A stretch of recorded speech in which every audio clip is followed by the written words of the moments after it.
Fulbe windere fulbe aduna fulbe afrika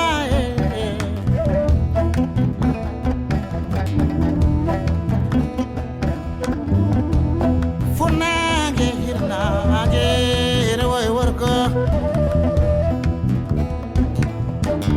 kala da pullo ayonje hetta dandamde ka jenga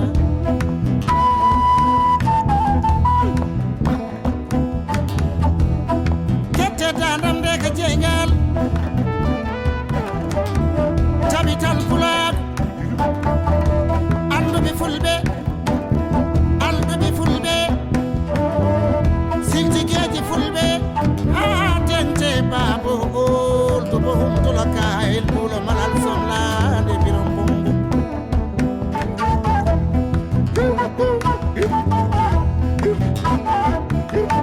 fulbe ngendi anko be minoti kila Amadou Hampate Ba hay Saydou Kane Ibrahima Sarr Mourtada Diop Ndiaye Saydou Amadou Jika Tafsir Yera Dora Jalla Tichanian Dona Sambate Diallo Gela Galba Basirou Amadou Tidiane Takare Nane Sabino Tingendi Yankobe Aldo Beleñol Ngol Barkina Ali Mustafa Tojola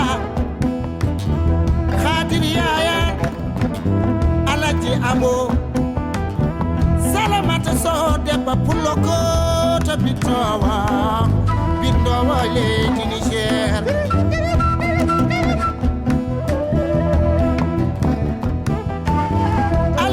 Sadio Bamum Yerim Sow onon fo minoti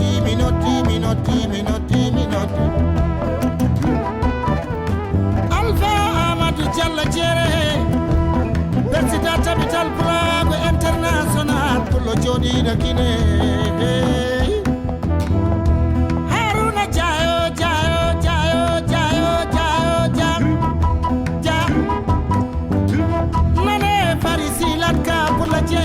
Président Tabital Prague Sénégal Kaboula Djeri Saïdou Yagouba Mamadou Oumar Abdoul Kawel Saïdou Kane Mohamed Lamine candidat de Jean Fidèle Gorko Gabon Jidda Pulagu Jidda Dine Kolado Ile de Gabon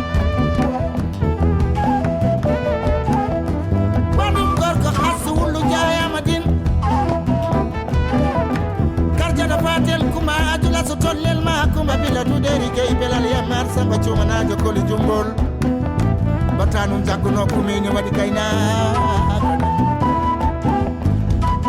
yo fayre hubbu limiere yayno telemene yonti telefulbe yonti telekoniro wataje final men gande men gonko men adamen tele fulbe yonti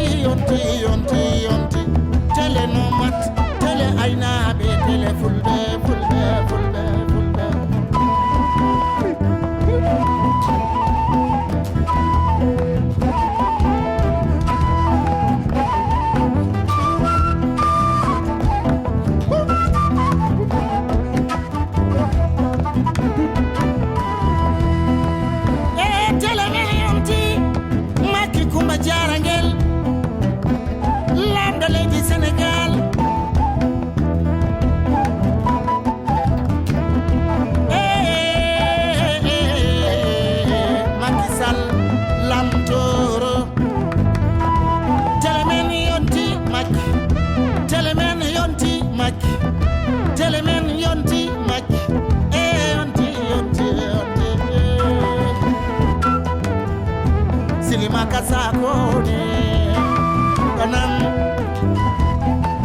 wage litanam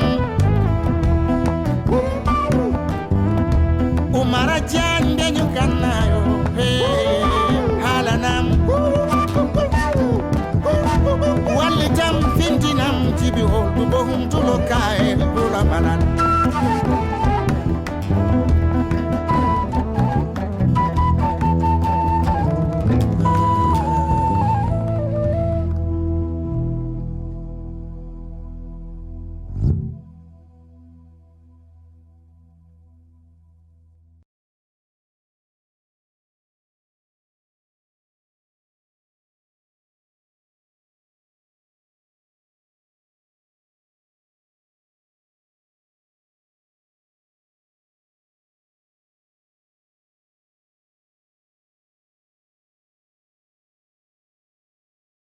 ko leñol ngol ko leñol ful mi haali ɗum e radio ji et télévision ngaji j'ai dit que cette communauté est une communauté qui n'a que le devoir d'être une locomotive dans le développement de notre cher continent, l'Afrique.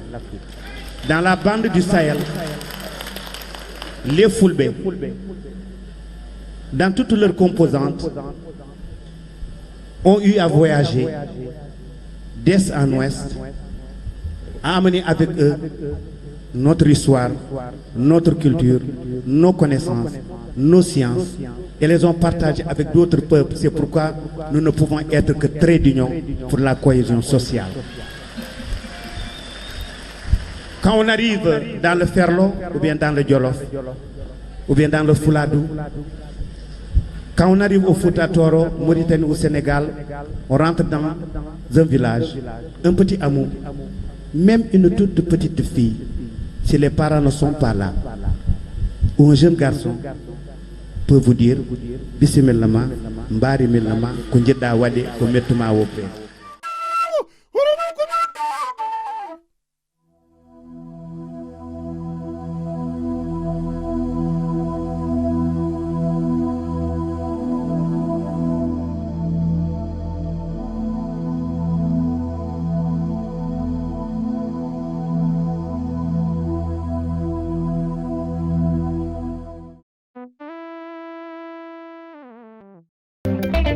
Yomi di jabbe mala bebe Yomi di jabbe tuna bebe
Jodi goro kono mi o seran Abu Fadi se onuma boto e o yahata Allah walla yesu yesu shani makadiriya wai wai be Allah Albarka lamto partindo Barka lamto partindo ya rabbana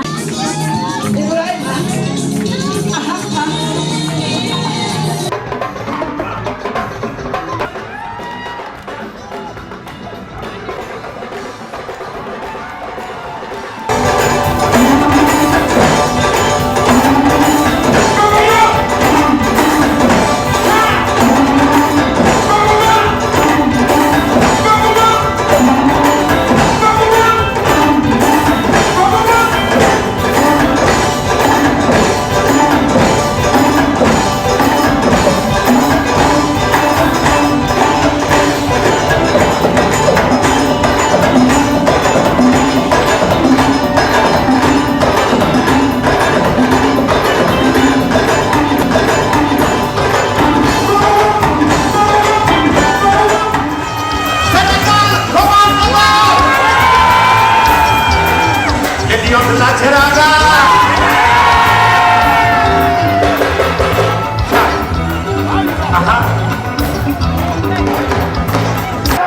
Sénégalais, du Côte d'Ivoire, du Guinée, ñu àndandoo tàcc ci kaw les lions du Sénégal.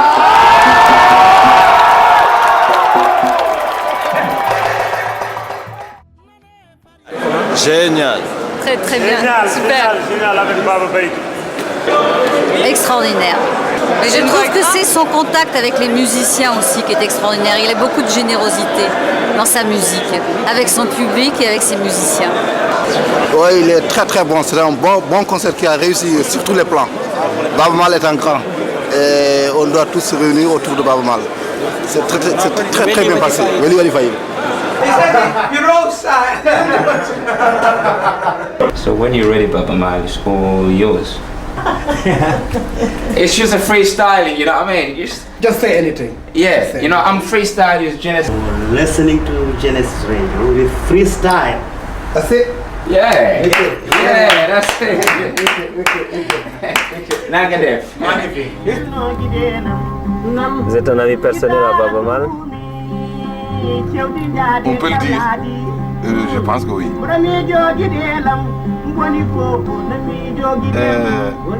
En fait, par rapport à l'artiste, on ne dit jamais qu'on est son ami.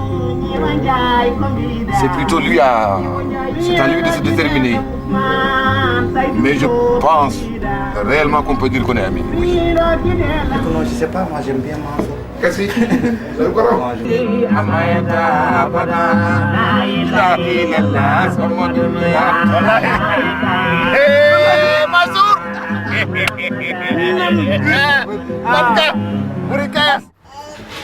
Miniraɗo moƴƴo alay saago mi haala hen walla wadde min encouragé jeehi ene moƴƴi haydara heɓata o emin janana sinno wona no fuutankoɓe min jettata ko ɗo en wona wawde min yimde par ce que wawɓe yimde ne keewe nder aduna o wona jogade min hakkille wona wawde min hirande leñol amen neɗɗo fof ene hirande leñol muɗum sa ƴeewi tan ƴeewe jolfuɓe sa ƴeewi kono sinno wona no fuutankoɓe guila min puɗɗi noon guila génération gaɗiɗo ɓen joni mataw ɓe garta e pijirloji ko kasta tan ɓe cooda mbiya baba de ngol ɗo laal ko yaltini kono weli ngol ɗo laal de welani pourquoi waɗirani hay ɓeɓe jiɓini ɓe hay sukaɓe ɓen ɗon hay génération ma won 4 génération enen ndewe dande leñol en balla dendal dande leñol ya ha tengte oɗo coupe du monde momin mbaɗi participé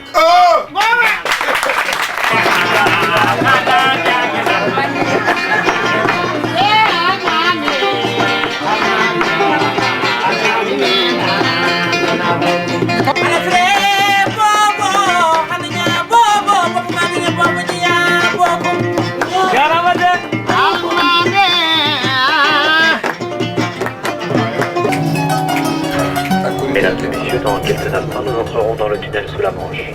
La traversée prendra environ 20 minutes.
miijoji musɗi koɗomi aduna softami ñamri beldi metitami mi hamto mi sabito mi miijowankima momi tawaka ayoma yerimayo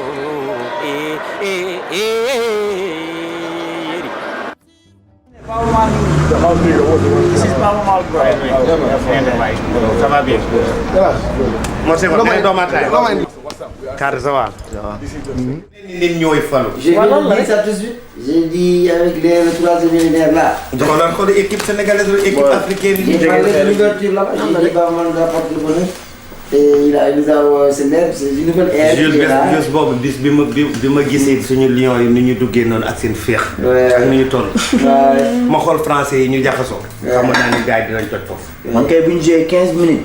man li doole yi tolloon na. lii moom gis nga nag fan laa gën a jàpp ko. seen ñaari dafa nekk si rang bi. bu bal bi dalee si côté bi.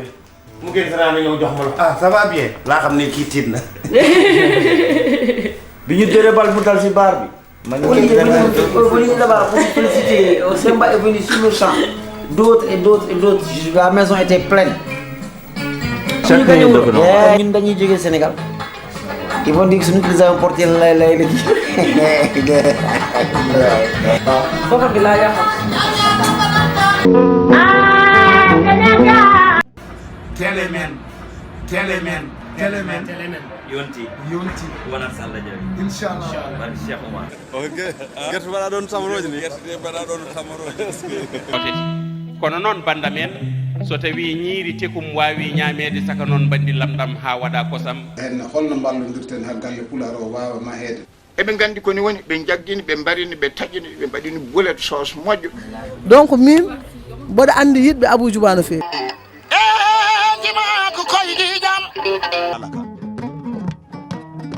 ɓe jeeyi haɓe tolni woydu suwa iwlundu tan goto e maɓɓe solɓite leydi saabi sogo ceeɗu senni mboyi wutti bama sasel talɓe kunga dane maayo boga dane maayo sawar dane wi layi e mamadam nana bay abdoulayi fulla gadiri ousmane alpha fulla moussa ousmane alpha o jalla amadou allah in cakari gonnuɗe guurɗo allah ya ñafa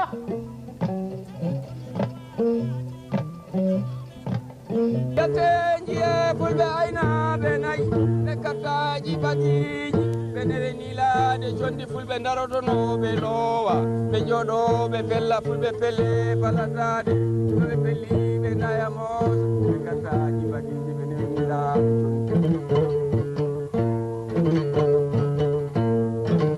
ñayi wana yaware pullo ko fewana wutare pullo wali jamirmenima hakkude pullo e bambaɗo lamane madam Massour, et ça c'est un symbole pour la jeunesse africaine. Wallahi, j'aimerais bien faire une ovation spéciale à El Hadji Diouf. Pour plusieurs raisons. Nous avons besoin de jeunes qui peuvent faire rêver la jeunesse, qui peuvent inspirer la jeunesse,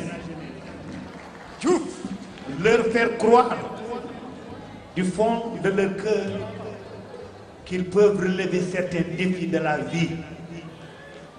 Être né au nord, à Saint-Louis du Sénégal, faire son temps ici à Dakar, au Sénégal, traverser les frontières et les océans, arriver en Europe et un peu partout et faire reconnaître la valeur de son pays, le Sénégal, ce n'est pas donné à n'importe qui. Nous sommes des artistes et nous voyageons de par le monde. Et à chaque fois que nous rentrons dans un aéroport, et les gens nous regardent et nous demandent d'où nous venons. Nous disons que nous venons du Sénégal. Ils nous disent, ah, El Hadji Diouf, c'est bien ça. Ça, c'est le vrai ambassadeur pour la jeunesse africaine. Je suis très honoré aujourd'hui de t'avoir avec nous. Merci beaucoup. Merci El Hadji Diouf.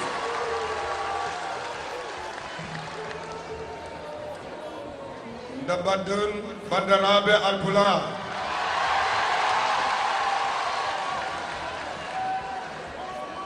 D'abord, madame, commencer.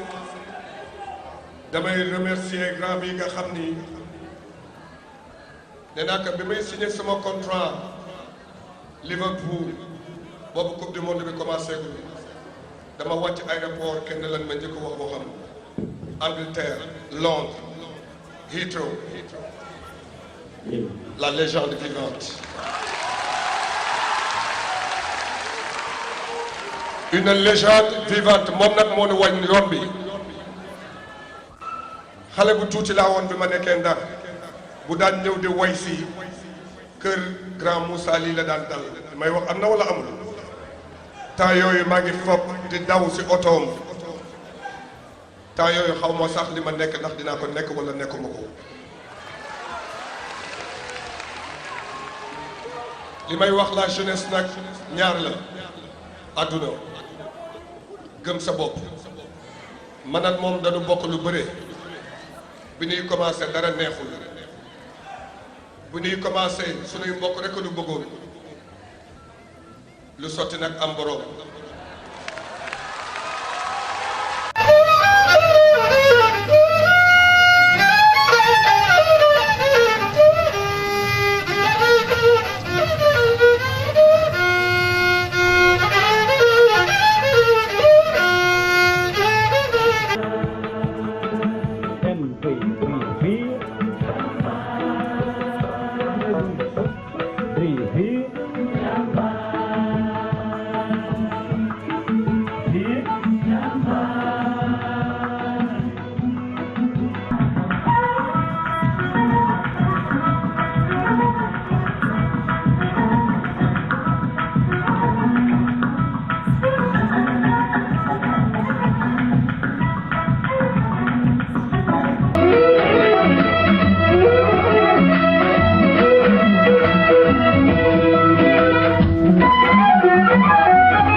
C'est une bonne chose que on est fait en tant que musicien, en tant que Youssou Ndour aussi, vraiment. Fils de Rao dans le département de Dagana, âgé de 63 ans, spécialiste du violon, instrument traditionnel communément appelé riti chez les Peuls. Hamad Ani Koer Ngendi Baba, Konate la Devi Hamad Lady Deli.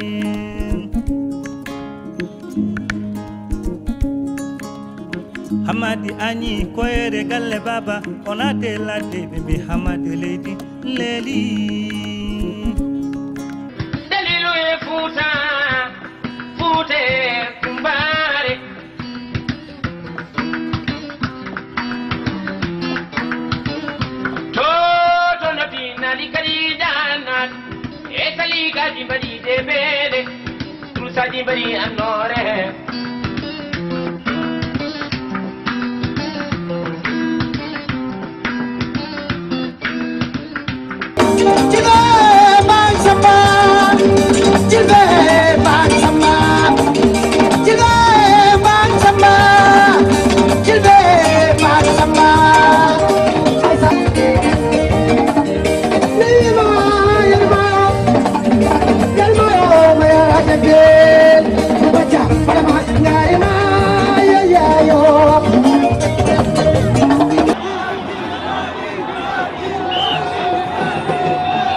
Chère population de Damga, chère maman, cher grand frère Haruna, il m'échoit à l'honneur, en tant que maire de la commune de Orkadiéré,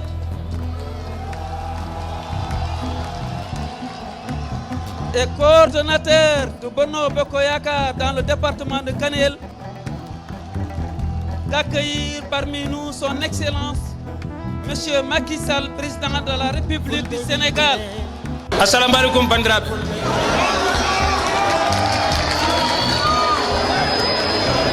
Mi salmini on onon fof. Moni fo inde mun yettode mun. Mi jarnima on e ngal ɗo jaɓɓungal ngal meeɗani yiide. Ko hande woni première fois mboɗo ƴetto konngol e nder batu walla e nder meeting. Ono gandi mino mi wona neɗɗo batu mi wona neɗɗo meeting. Kono hande holko kewi ɗo meeɗani hewde e aduna jaɓɓungal mo ngal ɗo mi meeɗani yiide jaɓɓungal mbagol ni moƴƴude. Tawi ɗum noon ono fof puɗɗima famde Allah hokki en leydi ndi gaddu leydi ndi hande ko ɓinguel men ko bande en ko mawni en ko miñen en ko ƴiƴam men liggey mo liggi ɗo so wonano kanko waɗi e keɓi laamu en jita pomme ina heɓa imo haɓatu en faya ganguel walla pomme indo wendu posaɓe fay duuɓi 50 amen cippire ɗiɗo pomme indo kam yo keɓe Allah waɗi min keɓi ɗum hande ɓuri raɓɓide ko min mboɗo halfini on président Macky Sall. Laamu Macky Sall ko laamu men ko intérêt men. Laamu Macky Sall ko intérêt men en puɗɗimi yiide ɗum. Soko Allah jaɓi no dawɗo wini Fouta ne aussi yo faam koye makko wondi. Fouta kala résultat jaltuɗo élection ko Fouta foti toujours numéro 1. Min kam Harouna Dia mi haala onon fof keɗɗon ɗum hannde Macky Sall mboɗo wonde mum mami jaggan ɗum mami yaade mum ha woppa politique mi woppita mum politique yo lawol e ko Sall aɗa jaaɓi kala nde o dari minne komi dartoɗo onon bandiraɓe fof mi salmini on min beltima e ko mbaɗɗon ɗo ko continue no windoyade carte mon électeur par ce que sa ala kartal aɗa yiɗi junggude a wawa junggude sa ala kartal kartal ngal woni fiyande hande woni fetel hande kala goto mun yo heɓoy mun carte électeur so woda ari heɗo komin kalata ɗum so ala ko ɗum ala so wona hokkude Macky Sall deuxiéme mandat hokkude ɗum assemblée nationale majorité pour continuer liggéey mo hoɗata furankoɓe ko on jaram bandiraɓe ci wàllu yéene li Macky Sall yéene Sénégal gisuma fi benn homme politique boo xam ne wax na nit ñi dégg waxuma la jëf na non seulement mais wax na nit ñi dégg yéene bu toll noonu mooy plan Sénégal émergent 2035 ban année la génn président de l'Assemblée nationale 3 ans nga wax de waaw ban année la génn président de l'Assemblée nationale la ñu voté fii dàq ko génne ko Assemblée nationale ñi accompagne maanaam ñi teeru suñu gan yi tedd yi ñu jóge fépp ci Sénégal su ma limee dana juum yaakaar naa Dakar il faut mu am si gars yi jóge nañu Dakar lu bëri c'est le secrétariat exécutif national ñëw nañu macha allah découvrir lan mooy Ranérou lan mooy Ferlo lan mooy le Ferlo des profondeurs loolu yaakaar naa lu baax la ginnaaw nag tamit ñu jógee yeneen gox-goxaat yu mel na Fatick yu mel na Mbumba yu mel na Matam yu mel na Kanel yu mel na Koupentoum yu mel na Tambacounda ñooñu amuñu seeni fay mënuma jaaxal nag gërëmuma santuma militant parti de la réforme bu Ranérou ndax meeting bi ñoom ñoo si def seen loxo ba mu saf sàpp su ngeen gisee dara manqué wu fi lekk yi doy na naan yi doy na lépp doy na yàlla ak ñoom la donc amuñu seeni fay ci suma tour ci suur parti de la réforme maa ngi leen di gërëm di leen sant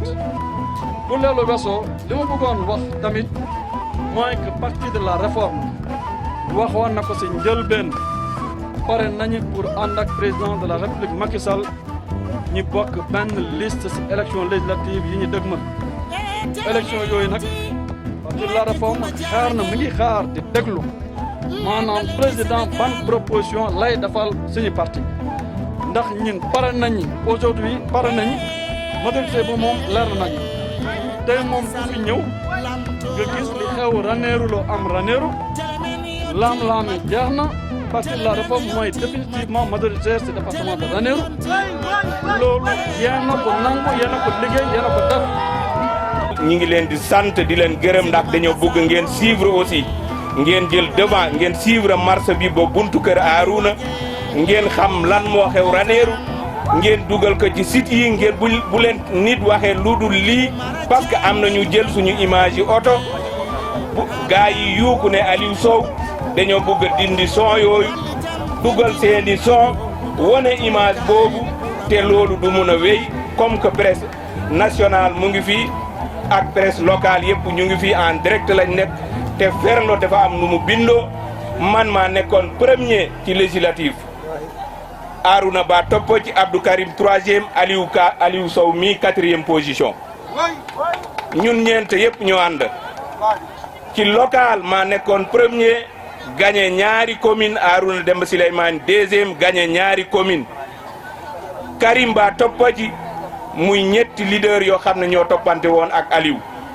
yàlla boole nañu ma Karim ak Aliou ak Arouna ak Mansour ak docteur ak 4 maires yi ñoo ànd tey kon bu leen nit waxee ne Ranérou na leen leer ne dafay wut poste dafay wut promotion wala fuñ ko cadré pour mu mun a dugg ci gouvernement bi pour leeral nag loolu ñun waa APR ànduñu ci chantage te président Macky Sall aussi du ànd ci chantage ànduñu ak parti yu dul parti yi ma leen di limal nii muy LD parti socialiste ak parti AFP bu Moustapha Niass yi beneen parti ànduñu ak moom bu dee bari na doole na samp ndëndëm ñu bëre bëgg bëre bañ bëre ku mën sa morom dumu loolu la ñuy woote allahumma salli ala seydina Muhammad wa sallim.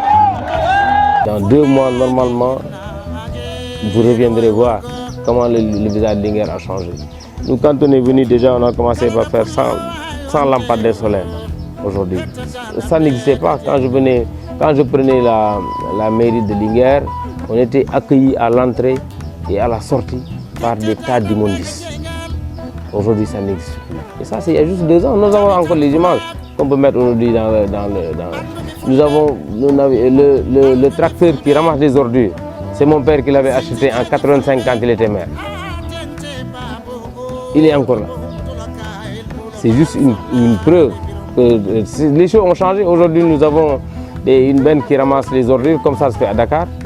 J'ai dit, le tracteur, c'est mon père qui l'avait acheté dans les années 85, 90, parce que c'est à ce moment-là qu'il était maire. Heureusement, le chauffeur est encore employé de la mairie. Nous avons électrifié le stade. Là où on a joué Youssou Ndour, mais c'est moi qui ai mis l'éclairage l'année dernière. Non, c'est pas à cause de ça, c'est juste pour montrer qu'il y a beaucoup de choses qu'on est en train de faire. Et ça, c'est en l'espace de 2 ans, ça on l'a fait l'année dernière. Nous avons fait aujourd'hui un jardin communal où il y a plus d'une centaine de jeunes qui y travaillent et des femmes qui y travaillent. Aujourd'hui, toute la production, pratiquement une bonne partie de la production de légumes et autres, ça vient de Linguère. C'est des choses que nous n'avions pas il y a juste peut-être 1 an même. C'est important, nous sommes en train de faire un hangar industriel qui a déjà démarré. Et peut-être fin septembre, on va le réceptionner au niveau de Linguère. Ça aussi, ça n'existait pas. Nous sommes en train de faire des parcelles viabilisées. Pour la première fois, on aménage des parcelles, on amène l'eau, on amène l'électricité, on donne des parcelles viabilisées pour que les gens puissent directement construire.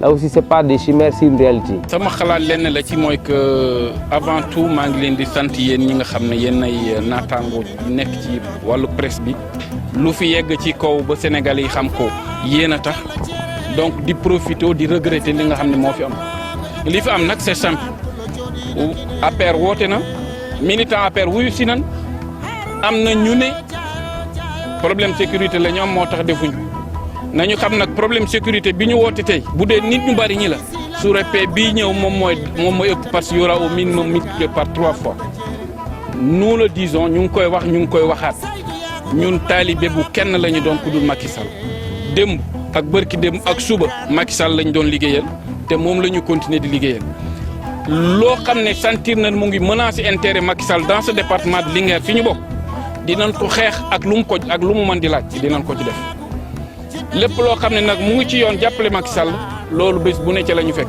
mais nag ñun on a horreur de la forfaiture mooy di ñu imposer yenn yi ça c'est pas possible su ko Samba Ndiobène bëggoon nangu sax la population de Jolof ne va jamais l'accepter c'est la population de Jolof ñoom ñoo bëgg Macky tabal ko seen bopp Macky tamit delloo leen njukkal defal leen ay réalisation yu dul jeex loolu nag su ko nit bëggee ñëw yàq ko laa dañuy bañ parce que biñ koy sos ñu bari ñu ngi doon fële di naan je ne serai jamais derrière naa yem foofu parce que je suis devant la presse li am solo ba am solo mooy intérêt Macky moo ñu amal solo lépp lu ko bëgg yàq dinañ ko xeex lépp lu ko bëgg defar dañ ñu ci fekk.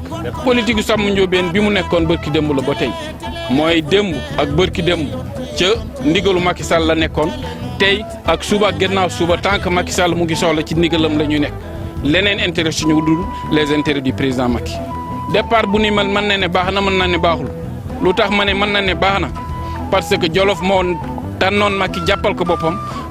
oɗo Seydou Nour adi haalandema haala makko oɗo jimiñal mboɗo yeehi Sénégal vacances o wi kam kaw Demba sa arti yiisumo pullo ɗum ɗo wiye Seydou Nour kala ɗo are foyije o hebbinto yiɗi ɗin ko on jiino noon garmi jiinmomi jiihu ila nden Allah wattini mouvement Finweyti waɗi ko waɗat yo Macky Sall andu kam mouvement Finweyti waɗanimo ko tiiɗi minen noon min gummoni ko Macky Sall min guurani ko Macky Sall tan woni haaju amen Macky Sall tan woni hammu amen.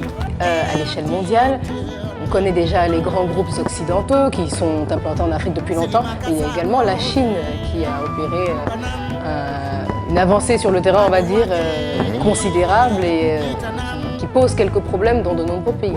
Les entreprises chinoises, ce sont des entreprises publiques ou parapubliques, donc ils n'ont pas les mêmes objectifs de gestion que nous. Elles sont subventionnées. Donc vous êtes confronté à, entre guillemets, de la concurrence déloyale ou en tout cas... Absolument, il ne faut pas avoir peur des mots, c'est de la concurrence déloyale. Je m'évertue à faire passer ce message au niveau des autorités des différents pays dans lesquels nous travaillons.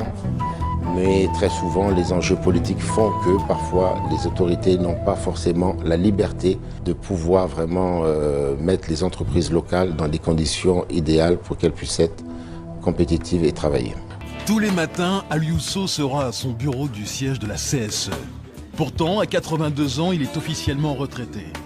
Difficile de décrocher lorsqu'on a passé sa vie à bâtir la plus grosse entreprise de BTP au Sénégal. J'ai transporté des briques, des agglos, des sacs de ciment, j'ai fait le chef de chantier, j'étais fourré au moulin, pour ainsi dire. Et quand je dis aux gens que je me levais à 3 h du matin pour aller visiter les chantiers, les gens ont du mal à le croire, mais c'est une réalité. Au Sénégal, Aliousso est un entrepreneur respecté. Il faut dire que ce pionnier a réussi à constituer le premier groupe BTP 100% africain en Afrique de l'Ouest.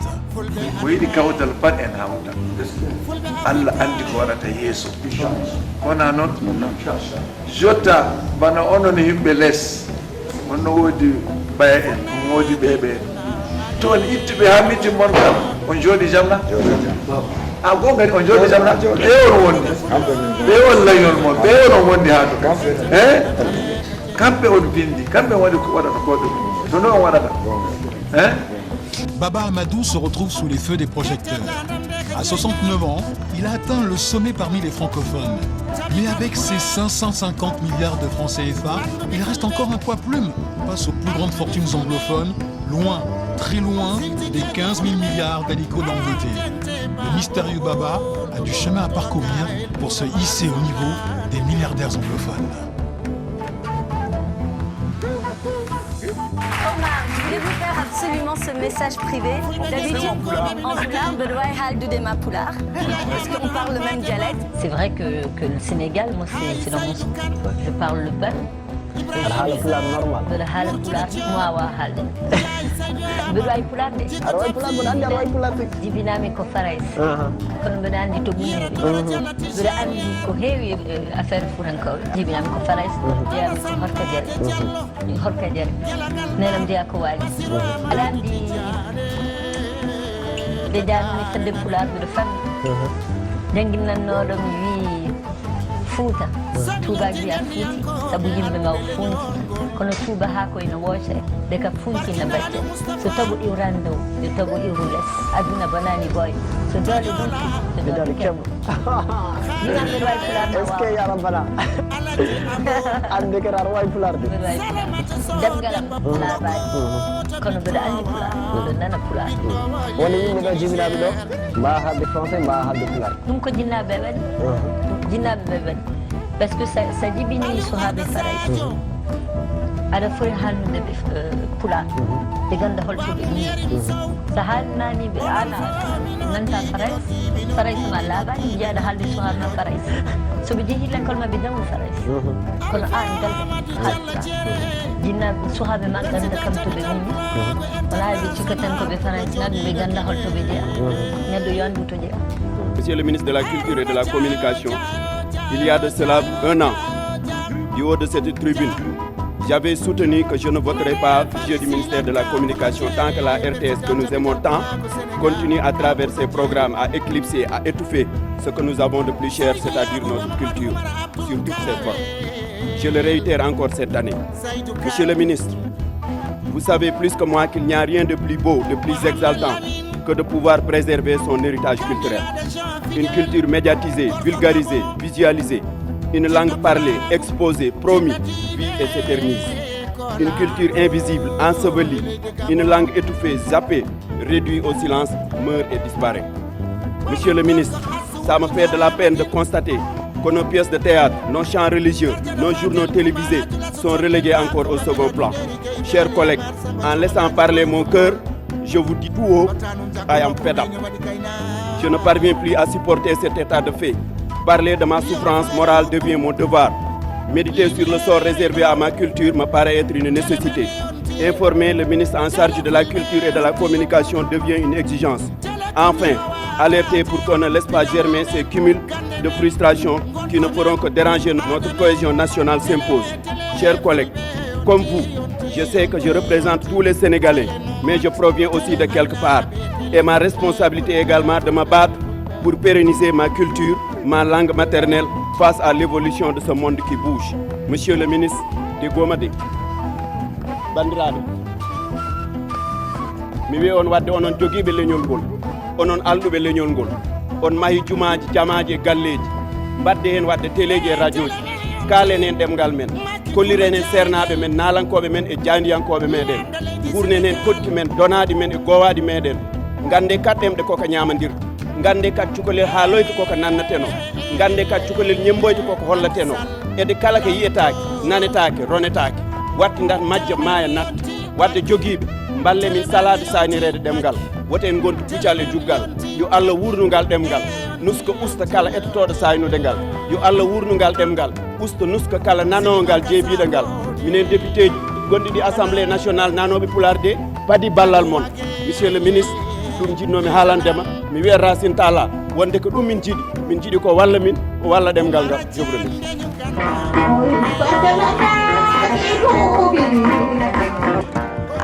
wallahi fof kala goto men fof ko international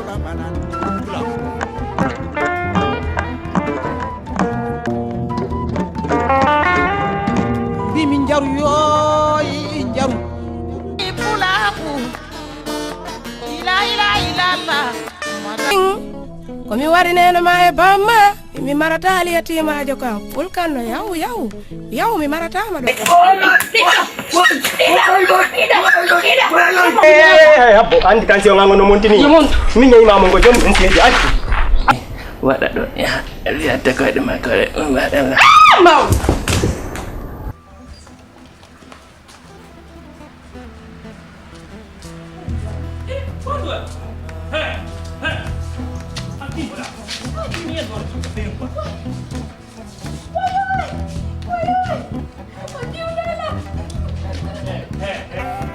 waki ala no mbirumani mi ronku andude honno mi wayi kono heɗola mbiɗa andi sa solti kuɗol gotol e suudu ɗum siyintani o mawɗo ko feetuɗo naɓanoɗo kabano o artini o ndikki ko neɓal ko ndikki ko min e bemma hajjidoyno boy mi ange penale mane ne kombo ban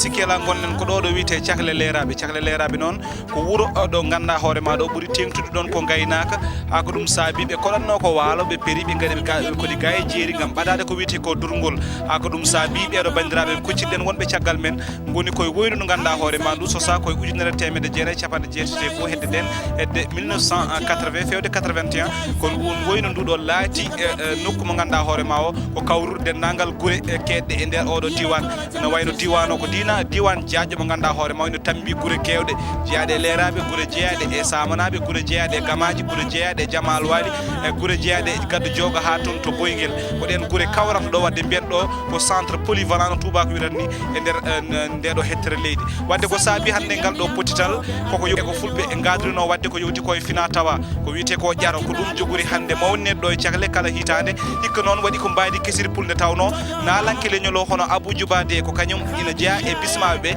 kono kadi kanko en tant que nalanke pullo ko kanko jogori wadde hen ballal makko to banggue welnere ɗum noon garɗen ɗo ƴewde bandiraɓe ɓe e yiide kadi ko yowti koye fina tawa wadde hande kala mo ganduɗa hoore ma o jumnoti bandiraɓe guure catiɗe jumnoti ma mbiya département Podor e hoore mum kañum foof wawi notaji ɗon jammaji caggal mum noon e beete hande o ɗofiɗen ɗon ɗo donde machine toro ɗo dewɗen yiɗi lawol saabu Allah pecciɗɗen law Samba Lawa mere tiɗiɗen yirlaɓe wonɓe e pété e penajuru e gan sanga garɗen ha ɗo e Galayo puɗɗiɗen hantinade ɗo wiyeteɗo heddiya puɗɗen kadi muccude sukude e ko ganduɗa hoore makko e boosoyo garɗen ɗon ɗo Galayo ɗo e gan sanga telliɗen doganɗen ɗo wiyete ngorol maayo so wiyama eɗen gandi bandiraɓe subalɓe ina kewi ɗum famorade kono kadi sen mbi ndiyam ko dendagal renno ngo fof wawi ɗum famorade ha kadi e gan sanga ko ɗo woni ganduɗa hoore ma a tuɗde gande maayo welgo wiyetego Sénégal ko ganduɗa hoore ma ngo eɗen paami ɗum fi ko toon to wiyete Fouta Djalon taw kadi koye juutede ujunere temedde jeeɗiɗi capanɗe joyi kilométre ɗumnade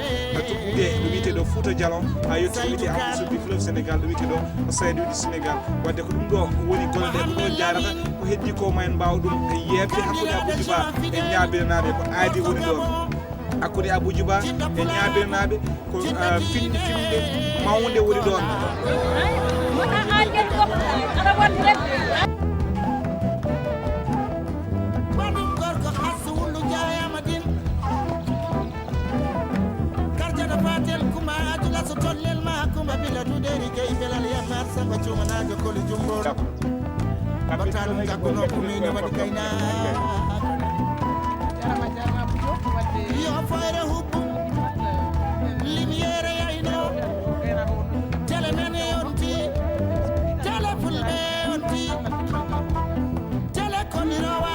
Abou Djouba de awino jeeɗiɗi hoto kada aweni a ɓaawi hoto kada e goran machallah en goɗɗiyani Abou Diop nde tawno hawri ko nalankagal ngal ne heewe hakkille he kalmi gaccirmi ko waylinmi ɗafi fina lésine jactalu ala nansi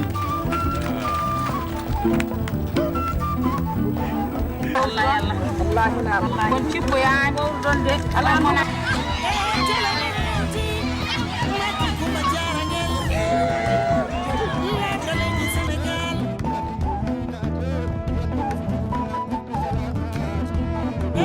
wifimo ha warnede makko iwi haqqille makko arti yo haat hande islam ari firti ha laaɓi rokka ɗon debbo ko hay goto meeɗa dokkude école premiére e nder gurdam ko debbo tampere men woni sababu omo walla en no duttoriɗen e galleji men ɗum farat bi nga xam ne moom la yàlla farata lonta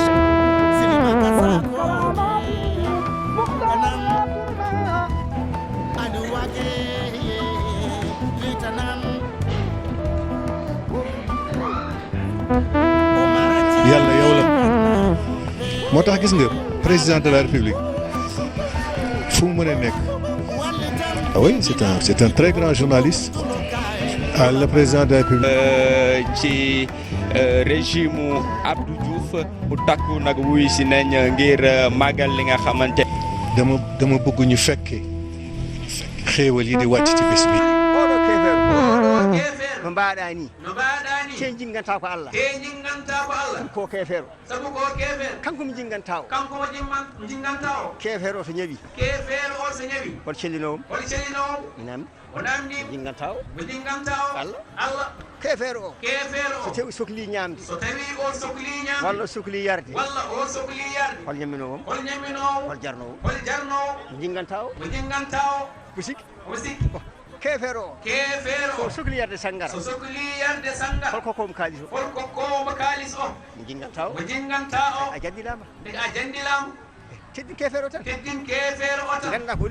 ganda ko onon jiiɗi yumma e baba ko ɓi baba adam ko nena haw ko ɓi nene hawwa mbaɗa dawara ma keferagal makko ngal kanko e hoore makko an waɗa dawara ma tan ko ɓi adama ka ɓi adama keddinamo فئة تقاتل في سبيل الله أخرى كافرة ترونهم مثلهم رأي العين والله يؤيد بنصره من يشاء عندك الله وينو كو ارتيغو ما nga xam ni yàlla waxoon ñëwaat na fii ci Cheikh Oumar Allah walli rimu yàlla dimbali na ko pellisal makko li nga xamante ni mooy pas-pasam immi ngawto Allah li jóge ci yàlla e yamirore nelaado Allah ci ndigal so yonent bi sallallahu alayhi wa sallam e yamirore ceerno makko ndigal sëriñ bi Cheikh ya lumbu min mofta min ci barke yàlla ak yonent bi sallallahu alayhi wa sallam Allahu akbar